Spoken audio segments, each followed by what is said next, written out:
नमस्कार दोस्तों, मैं विनय शर्मा अपने चैनल में आप सभी का बहुत बहुत स्वागत करता हूं और आशा करता हूं कि आप सब स्वस्थ होंगे, मस्त होंगे। दोस्तों, राहु केतु का राशि परिवर्तन और मकर राशि या मकर लग्न पर इस परिवर्तन का प्रभाव।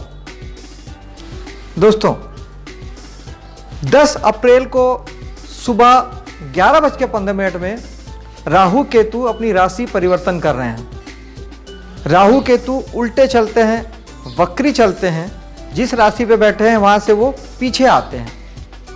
तो राहु जो कि वृषभ राशि में थे वो मेष राशि में आ जाएंगे और केतु जो वृश्चिक राशि में थे वो तुला राशि में आ जाएंगे।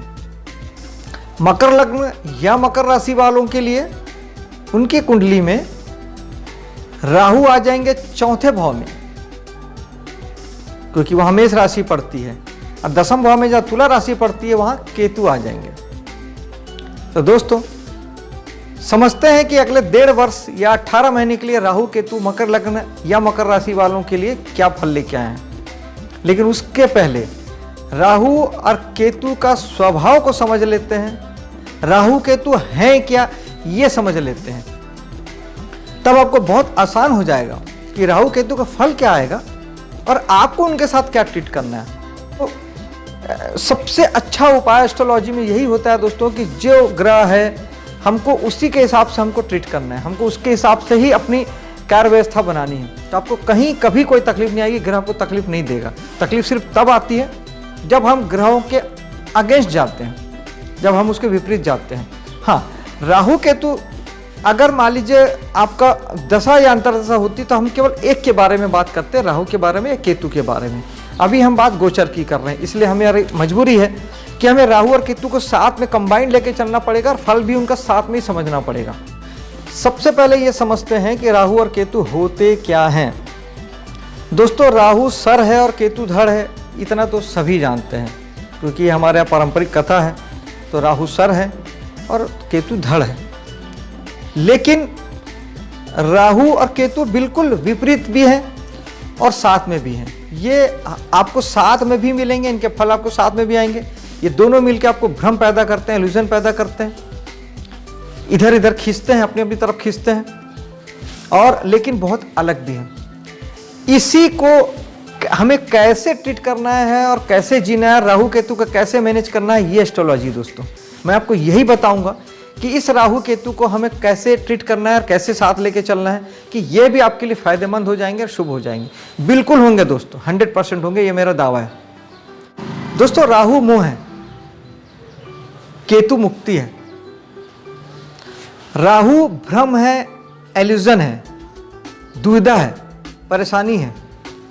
केतु यथार्थ है, सत्य है, निश्चिंता है, क्लैरिटी है।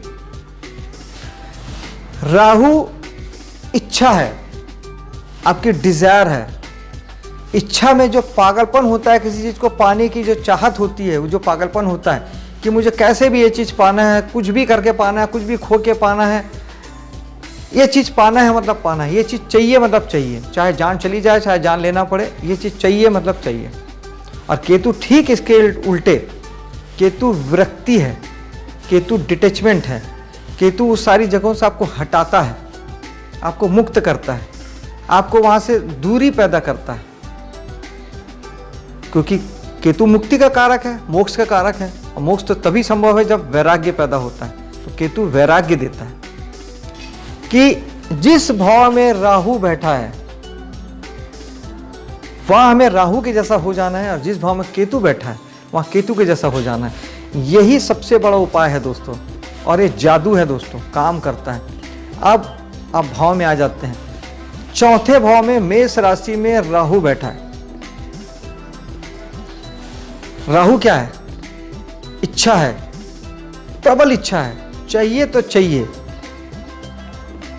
और केतु वैराग्य है, अलगाव है। चौथे भाव में राहु आपको इच्छाओं की तरफ ले जाएगा। चौथे भाव की जो चीजें हैं, आपका घर, वाहन, घर का सुख, आपके अपनी फैमिली, जो आपके पत्नी हैं, बच्चे हैं, आपका ओन फैमिली, पूरा कुटुंब नहीं, आपकी ओन फैमिली, आपकी शादी, पत्नी, बच्चे, ये आपका चौथा भाव है। घर का सुख शांति, वो आपका चौथा भाव है। राज सिंहासन, वो चौथा भाव है। अगर राहु यहाँ बैठे हैं तो आपको इन सब चीज़ों के लिए इच्छा पालना है। राहु आपको इन दिशा में ले जाएंगे, राहु आपको पागल बनाएंगे, राहु आपको दीवाना बनाएंगे। अगले 1.5 साल राहु आपको इन सब चीज़ों के पीछे भगाएंगे। वो चार्म पैदा करेंगे, वो जिद पैदा करेंगे कि ये सारी चीज़ें आपको चाहिए। आपको राहु ही बनना है। दिक्कत कहाँ आती है? दिक्कत नहीं है। आप तो सोचेंगे मैं तो भागने को तैयार हूँ, मैं तो वैसे भी हर आदमी इच्छा, गाड़ी, घर, पत्नी सबके पीछे भाग ही रहा है, तो फिर इसमें बुरा क्या है? बुरा ये है कि राहु तो भगाएंगे, लेकिन केतु उसी वक्त में वैराग्य पैदा करेंगे, अलगाव पैदा करेंगे, मोह से आपको दूर करेंगे। तो ये राहु और केतु जब दोनों का प्रभाव शामिल होगा तो आप भ्रमित हो जाएंगे, आप परेशान हो जाएंगे, यहाँ जाऊं कि यहाँ जाऊं। कभी आप इन चीज़ों से जुड़ेंगे, कभी आप चीज़ों से अलग होंगे, कभी इसके पीछे भागेंगे, कभी आप वैराग्य का भावना पैदा होगा। यहीं से निकलना ही एस्ट्रोलॉजी है, यहाँ से निकालना ही एस्ट्रोलॉजर का काम है। चौथे भाव में आपको राहु बनना है। चौथे भाव में भूल के भी आप केतु मत बनिए। राहु भोगी है और केतु योगी है। चौथे भाव में आपको भोगी ही बनना है, वहां योगी नहीं बनना है। चौथे भाव को लेकर आपको साधु संत नहीं बनना है कि मुझे घर वालों की चिंता नहीं है, मुझे गाड़ी की मैं परवाह नहीं करता, मैं मकान की परवाह नहीं करता, मुझे घर का सुख नहीं चाहिए, मैं तो साधु नहीं। जब आप अगर चौथे भाव में केतु जैसा बनने का चाहेंगे तो राहु आपको बहुत तकलीफ देगा, आप परेशानी में पड़ जाएंगे। चौथे भाव की चीज़ों में आपको राहु ही बनना है। आपको सारी चीज़ों के लिए इच्छा पैदा करना है, डिज़ायर पैदा करना है और उनके पीछे लगना है, पूरी मेहनत करनी है। आप मकान, गाड़ी, परिवार, इसमें लगा दीजिए पूरी ऊर्जा अपनी 1.5 साल के लिए, बहुत खुश रहेंगे दोस्तों। अब इसका दूसरा पहलू भी लेके आता हूँ। 10वां भाव अभी है, समझिएगा, इसका ठीक उल्टा होने वाला है वहाँ। तो अभी आपको समय देना है वाहन पे, घर की सुख शांति इस पे। और 10वां भाव में आप आ जाते हैं, वहाँ बैठा है केतु और वहाँ दृष्टि है राहु की। तो राहु वहाँ क्या करेगा? राहु वहाँ आपको भ्रम और इल्यूजन पैदा करेगा। राहु अपनी दिशा में खींचेगा। राहु बोलेगा सबके पीछे। 10वां भाव होता है आपके व्यापार का, आपका कर्म क्षेत्र का, नाम शोहरत प्रसिद्धि का, शासन सत्ता का। आप चाहे जो भी काम करते हो, नौकरी करते हो, बिजनेस करते हो, आपका जो भी कर्म क्षेत्र है वहाँ राहु कहेगा करना है। और केतु यहाँ विरक्ति पैदा करेगा। अगले 1.5 साल के लिए गोचर के प्रभाव के आधार पे केतु विरक्ति पैदा करेगा। केतु बोलेगा कि काम से आपको हटाएगा, नाम शोहरत प्रसिद्धि से आपको हटाएगा, शासन सत्ता से आपको हटाएगा। आपको कहाँ ले जाएगा? आप किधर जा रहे हैं? आप चौथे भाव में जा रहे थे। इस समय में 1.5 साल में आपको घर, परिवार, गाड़ी, मकान, आपको उधर ध्यान देना है। आपको यहाँ से हटाएगा और आपको हटना है। केतु विरक्ति है, केतु वैराग्य है, केतु योगी है। 10वां भाव में आपको इन 1.5 सालों के लिए योगी बनना है। योगी बनना ही पड़ेगा आपको। 10वां भाव की चीज़ों को लेके अगर आप भोगी बनने की कोशिश करें, आप अगर राहु बनने की कोशिश किए 10वां भाव की चीज़ों में, यानी आपके कर्म क्षेत्र में, आपके शासन सत्ता में, आपके पद प्रतिष्ठा में अगर आपने चाहते पैदा की तो आपको तकलीफ आ जाएगी। अब योगी बनने का अर्थ क्या है? ये बिल्कुल भी नहीं है कि आपको काम नहीं करना है। ये समझने वाली बात है दोस्तों। योगी बनने का अर्थ जो कृष्ण गीता में कहते हैं वो है कि कर्म करो, फल की चिंता मत करो। वैराग्य का अर्थ ये नहीं है कि कुछ काम नहीं करना है। वैरागी खाना भी खाता है, वैरागी सोता भी है, सब कुछ करता है, काम भी करता है, लेकिन काम जो करता है उस काम से वो जुड़ता नहीं है। कर्म करता, फल की चिंता नहीं करता, उससे कोई मोह नहीं पालता उस कर्म से। जो फल आना है आएगा, उसके बारे में सोचता ही नहीं, वो कर देता है और उसको भूल जाता है। फल अच्छा आए बुरा आए वो उसकी भी परवाह नहीं करता। आपको दसम भाव के कर्मों को लेके काम तो करना है, शासन सत्ता से जुड़े हैं वो काम भी करना है, मान प्रतिष्ठा में जो लगे हैं वो भी काम भी करना है, काम धाम बिजनेस नौकरी चाकरी सब जैसा है वैसे ही करना है। बस आपको सिर्फ करना है, किसी प्रकार का मोह नहीं पालना, अच्छा बुरा नहीं पालना, कुछ प्लानिंग नहीं करनी, कुछ नहीं सोचना है। क्योंकि जहाँ केतु वहाँ खोपड़ी नहीं है, वहाँ प्लानिंग है ही नहीं, प्लानिंग नहीं चलती, वहाँ सिर्फ पैर है, सिर्फ पैर चलता है, यानी सिर्फ आपको काम करना है। आप अगर परिणाम के बारे में बिल्कुल भी नहीं सोचेंगे, केवल करेंगे, तो आप देखिएगा आपको क्या ज़बरदस्त परिणाम आते हैं, आपकी उम्मीद से कहीं बेहतर अच्छे परिणाम आएंगे। और आप अगर कहीं वहाँ राहु बने, आपने कहीं मोह पाला कि मुझे मान प्रतिष्ठा में आगे बढ़ना है, मुझे शासन सत्ता में आगे बढ़ना है, मेरे पद चाहिए, और काम में आप बढ़ने की सोचेंगे, नौकरी चाकरी धंधे में आप उन्नति चाहेंगे, नहीं होगी।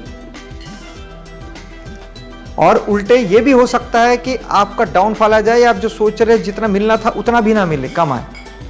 और इसको करके देखिएगा, प्रैक्टिकल करके देखिएगा। 1.5 साल के लिए, 18 महीने के लिए राहु केतु आए, आप 1 महीने इसको करके देखिएगा। चौथे भाव का आपको मोह पालना है, घर गाड़ी मकान परिवार। और दसम भाव में आपको बिल्कुल विरक्त रहना है, सब कुछ काम करना है, काम से अलग नहीं होना है। केतु तो पैर है, वो तो चलाता ही है, आपको चलना है, दिन रात चलना है, ज़्यादा चलना है, लेकिन इच्छा नहीं पालना है।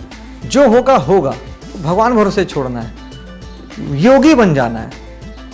उसके रिजल्ट बहुत ही अच्छे आते हैं दोस्तों, बहुत ही अच्छे आते हैं। और चौथे भाव के आपके सपने पालने हैं। राहु सपना है, कल्पना है, राहु भविष्य है, केतु वर्तमान है। केतु आपका जो पूरा वजूद है, आप जो अपने वजूद के साथ आए हैं, बस आपको दसम भाव में उस वजूद के साथ बने रहना है। आपका जो मान प्रतिष्ठा पद है, जिस पद में है, जिस प्रतिष्ठा में है, जो काम व्यापार आप कर रहे हैं, उसमें आपको स्टिल बने रहना है। आपको आगे की नहीं सोचना है, तो आपको ऑटोमेटिक अच्छे फल आएंगे, आप आगे बढ़ जाएंगे, वहाँ सोचना नहीं है। और चौथे भाव में सोचना है, वहाँ पे आपको सपने सजाने हैं, वहाँ पे आपको भविष्य की प्लानिंग करनी है। राहु उससे खुश होंगे, तो आपको राहु केतु का कोई बैड इफेक्ट नहीं आएगा।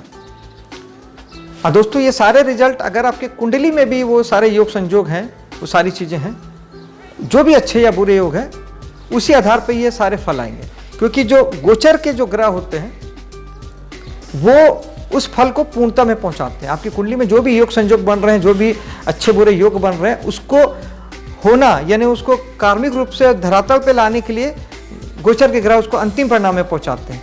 यानी उस घटना को घटाने का काम, वो घटना घटती तब है जब गोचर के ग्रह उसको सपोर्ट करते हैं।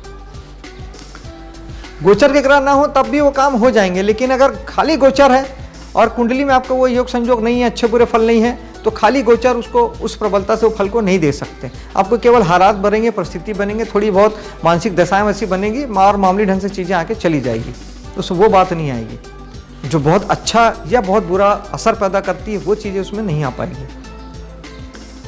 और इन केस आपको राहु केतु का चौथे भाव और दसम भाव से संबंधित कोई खराब फल अगर आपको मिलता है, तो उसका उपाय मैं बता देता हूं दोस्तों कि चौथे भाव में राहु है, दसम में केतु है, किसी भी भाव में राहु और केतु है।